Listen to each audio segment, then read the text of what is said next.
آج کل ہر گھر میں ایک مسئلہ ہے کہ ایک بھائی زیادہ کماتا ہے اور دوسرا کم، اور پھر اسی سے آئے دن جھگڑے ہوتے رہتے ہیں۔ زیادہ کمائی کرنے والے بھائی کے دماغ میں یہ بات بیٹھ جاتی ہے کہ اس کی کمائی سے گھر کا گزارا چلتا ہے، اور دوسرا بھائی کوئی کام نہیں کرتا ہے۔ کمائی کے زیادہ یا کم اس فرق کو لے کر گھر کا ماحول دھرم برہم ہو جاتا ہے۔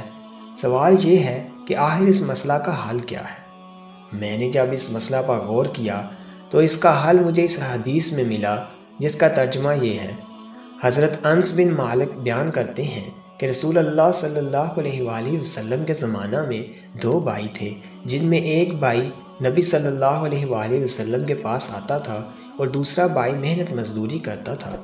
تو اس محنت مزدوری کرنے والے نے اپنے بھائی کے بارے میں نبی صلی اللہ علیہ وآلہ وسلم سے شکایت کی، تو آپ نے فرمایا، ہو سکتا ہے کہ تمہیں اس کی وجہ سے رزق دیا جاتا ہو۔ اس حدیث کی شرح میں علامہ نواب محمد قطب الدین خان تحریر کرتے ہیں، حضور صلی اللہ علیہ وآلہ وسلم کے جواب کا مطلب یہ تھا کہ تم یہی کیوں سمجھتے ہو کہ جو تمہیں رزق ملتا ہے وہ صرف تمہاری وجہ سے ہی ملتا ہے، یا جو تم محنت کرتے ہو اس وجہ سے ملتا ہے؟ یہ بھی تو ہو سکتا ہے کہ جو تم اپنے بھائی کے ساتھ ایثار اور ہمدردی کا رویہ رکھتے ہو اسی وجہ سے تمہیں یہ رزق دیا جاتا ہو۔